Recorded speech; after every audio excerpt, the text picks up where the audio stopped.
امام سخاوی رحمۃ اللہ تعالیٰ علیہ اپنی کتاب القول البدیع میں اس روایت کو نقل کرتے ہیں کہ حضرت طاؤس یمانی رضی اللہ تعالیٰ عنہ آپ نے حضرت امام حسن مجتبیٰ سے 15 شعبان کی رات اور اس میں کیے جانے والے عمل کے بارے میں پوچھا تو حضرت امام حسن نے جواب دیا کہ میں اس رات کو 3 حصوں میں تقسیم کرتا ہوں۔ پہلے حصے میں اپنے نانا جان جناب محمد مصطفیٰ صلی اللہ علیہ وآلہ وسلم پر درود پڑھتا ہوں، دوسرے حصے میں اللہ تعالیٰ سے استغفار کرتا ہوں اور تیسرے حصے میں نماز پڑھتا ہوں۔ تو حضرت طاؤس یمانی فرماتے ہیں میں نے عرض کی کہ جو شخص یہ عمل کرے گا اس کے لیے کیا ثواب ہوگا؟ تو حضرت امام حسن مجتبیٰ رضی اللہ تعالیٰ عنہ آپ فرماتے ہیں میں نے اپنے بابا جان مولا علی شیر خدا رضی اللہ تعالیٰ عنہ اور انہوں نے میرے نانا جان حضور نبی کریم صلی اللہ علیہ وآلہ وسلم سے سنا، آپ نے فرمایا کہ ایسے شخص کو مقربین لوگوں میں لکھ دیا جاتا ہے۔ حاضرین محترم، شب برات ایک بہت بڑی فضیلت والی رات ہے۔ اس رات میں جاگنا، عبادت کرنا مستحب عمل ہے اور اس پر صالحین امت اور بزرگان دین کا عمل رہا ہے۔ اکیلے عبادت کرنا اس رات اور اجتماعی طور پر عبادت کرنا، یہ دونوں طریقے جو ہیں وہ ائمہ کرام سے ثابت ہیں۔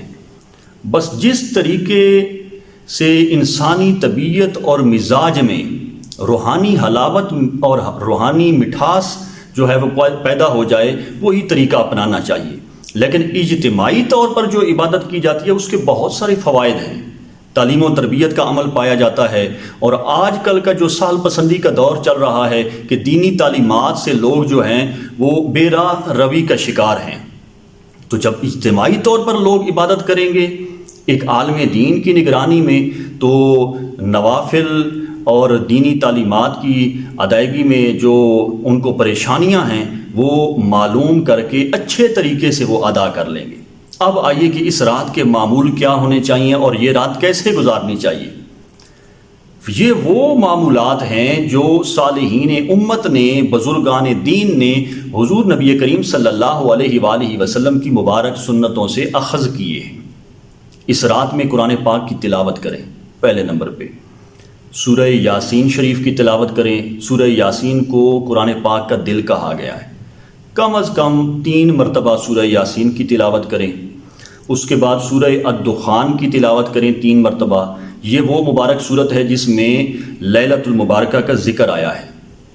اس کے علاوہ آپ استغفار کریں، کم سے کم 1 تسبیح، زیادہ سے زیادہ جتنی طبیعت میں آسانی ہو آپ کر سکتے ہیں۔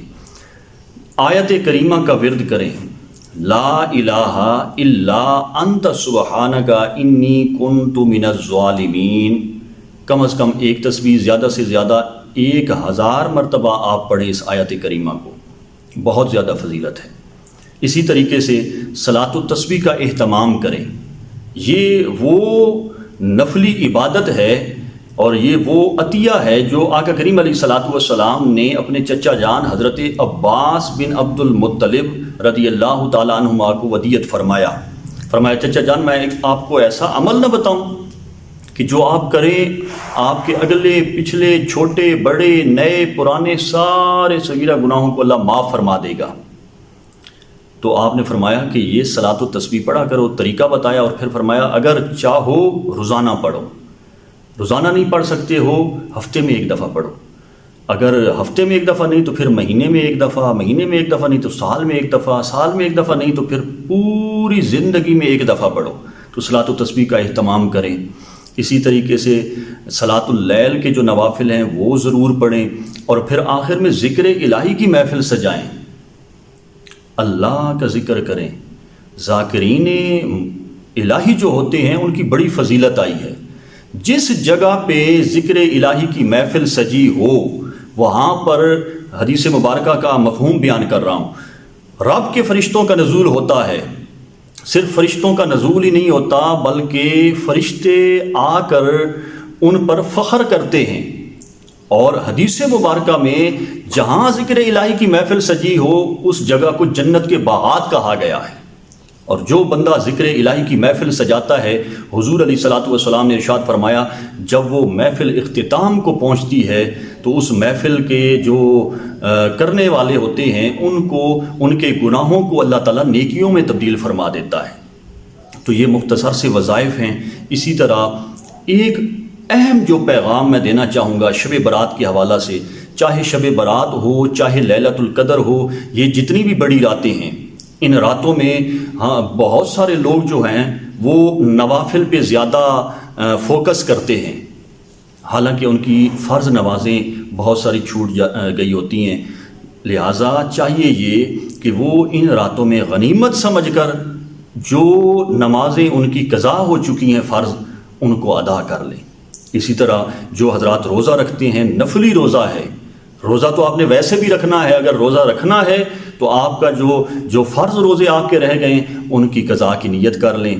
آپ جب قضا کی نیت کریں گے، آپ کے وہ روزے جو چھوٹ گئے ہیں وہ بھی ادا ہو جائیں گے، وہ نمازیں جو چھوٹ گئی ہیں وہ بھی ادا ہو جائیں گی۔ تو یہ ایک پیغام ہے جو آپ تک میں نے پہنچایا ہے، اس پہ ضرور عمل کریں۔ اللہ تعالیٰ جو شب برات آنے والی ہے، اس کے صدقے ہمارے والدین اور پوری امت مسلمہ کی بخشش اور مغفرت فرمائے۔